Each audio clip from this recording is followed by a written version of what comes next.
بچے روتے کیوں ہیں؟ یہ ایک عمومی سوال ہے اور ہم اپنی آنکھوں سے دیکھتی بھی ہے، سنتی بھی ہے۔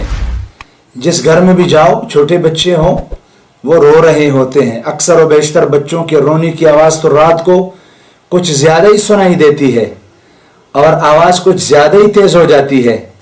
بیچارہ باپ سارا کا سارا دن وہ دفتر میں تھک جاتا ہے، جب رات کو اس نیت سے اپنے چارپائی پہ لیٹنے کی کوشش کرتا ہے کہ مجھے نیند آ جائے، میں سو جاؤں، اس کو نیند نہیں آتی۔ کیوں؟ بچہ اتنا زیادہ روتا ہے کہ اس بیچارے کے پاس اس کا کوئی علاج نہیں ہوتا۔ والدہ بھی لوریاں دے دے کے مائیں تھک گئی ہے کہ کسی طریقے سے بچہ چھپ ہو جائے، خاموش ہو جائے۔ اب تو آسان طریقہ نکل آیا ہے، کالک اٹھاؤ اور منہ میں ٹھاک ٹھاک یہ 3-4 قطرے ڈال دو، لیکن اس سے بھی بچے اب چھپ نہیں ہوتے۔ کچھ مائیں ایسی ہے جو ٹوٹکا استعمال کرتی ہے اور جلدی سے جو نا وہ اس کے پیٹ کو ملنا شروع کر دیتی ہے۔ ہو سکتا ہے بچے کے پیٹ میں مروڑ ہے یا درد ہو رہا ہے اس لیے وہ رو رہا ہے، لیکن ایسا بھی نہیں، بچہ پھر بھی رو رہا ہے۔ امی جان بھی بڑی پریشان ہے اور دادی جان بھی ماشاءاللہ دروازے پہ آ کے دستک دیتی ہے کہ بیٹا یہ بچہ کیوں رو رہا ہے، آخر وجہ کیا ہے؟ اب تو ماؤں نے ایک اور بھی کھیل شروع کر دیا، اور وہ یہ کہ جلدی سے وہ نشے والی دوائی ہوتی ہے نا، اس کا کوئی عجیب سا نام ہے، اس کو اٹھا کے بچے کے منہ میں انڈھیل دیتے ہیں، بچہ ساری رات سو جاتا ہے۔ لیکن یہ حل نہیں ہے بچے کو چھپ کرانے کا، یہ اس مسئلے کا حل نہیں ہے۔ اس مسئلے کا حل تو بہت پہلے جناب نبی کریم صلی اللہ علیہ وآلہ وسلم نے ہمیں بتایا ہے۔ یاد رکھنے کی قابل بات یہ ہے کہ ایک دن ہے، ایک رات ہے، جتنی بھی جنات اور شیاطین ہے یہ رات کو نکلتے ہیں اور اپنے کام کاج وغیرہ شروع کرتے ہیں، اور عام طور پر ہم جب بھی دیکھتے ہیں تو بچے ویسے کے ویسے پریشان دکھائی دیتے ہیں۔ اس کی وجہ یہ ہے کہ ہمارے بچے اکثر و بیشتر مغرب کی نماز کے بعد وہ باہر بھی نکلنا شروع کر دیتے ہیں، چارپائیوں کی نیچے سے گھس جاتے ہیں اور چک وک کرتے ہیں کیا ہے کیا نہیں ہے وغیرہ وغیرہ۔ ہمارے بزرگ جتنے بھی تھے، وہ میرے دادا جان ماشاءاللہ وہ رات مغرب کے بعد بچوں کو چارپائی کی نیچے گھسنے سے سختی سے منع فرماتے ہوتے تھے۔ تو یہ تو حدیث مبارک سے ثابت شدہ بات ہے کہ جیسے مردوں کے اوپر جنات کا حملہ ہوتا ہے، شیاطین حملہ کر جاتے ہیں، ایسی ہی عورتوں کے اوپر بھی اور ایسی ہی بچوں کے اوپر بھی۔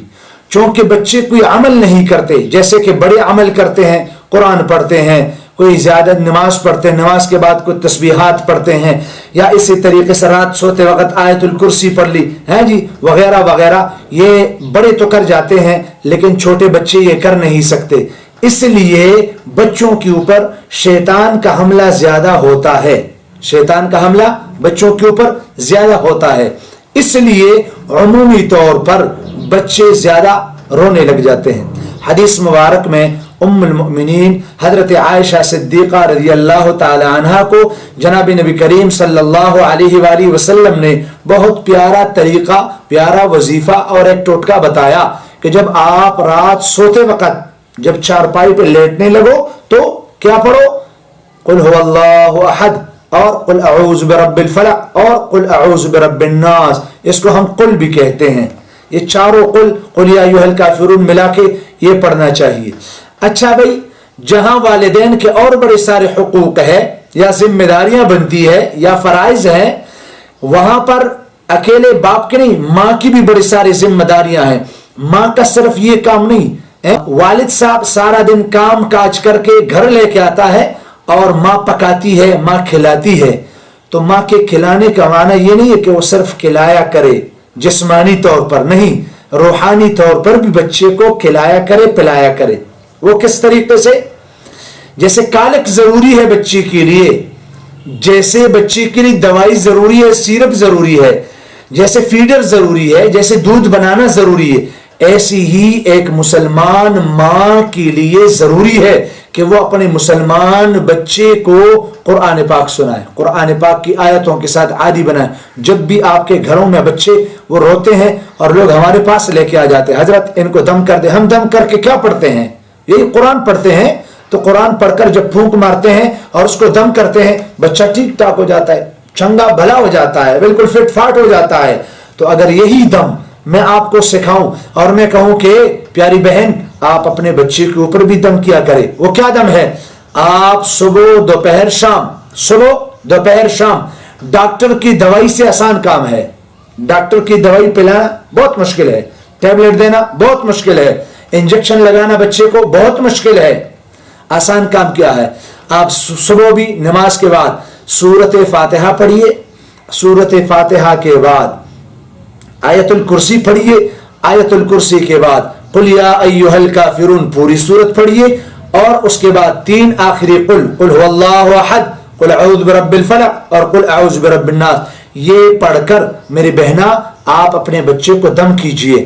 آپ یقین مانیے لکھ کر دینے کو تیار ہوں، وہ بچہ نہ روئے گا، وہ بچہ نہ اس کے پیٹ میں مروڑ ہوگا، اس بچے کو ایسی کوئی تکلیف نہیں ہوگی جو پہلے آپ دیکھتے تھے یا ملاحظہ کرتے تھے۔ اس لیے والدین سے گزارش ہے کہ صبح گھر سے نکلتے وقت اپنے بچے کو دم کر کے جایا کرے۔ اگر گھر میں امی جان ہے، امی جان سے دم، پرانے زمانے میں لوگ دادی اور دادا جان یہ لوگ دم کیا کرتے تھے، اب وہ زمانہ بھی رہا، دادا جان اور دادی جان بھی دم کرنے سے رہ گئے ہیں۔ اس لیے اپنے بچوں کو خود ہی دم کریں، اور قرآن مجید آپ کے سامنے کلی شفا والی کتاب ہے، وہ یشفی صدور قوم مؤمنین۔ اللہ تبارک و تعالی نے قرآن مجید کو مؤمنین کے لیے شفا کا ذریعہ بنایا ہے۔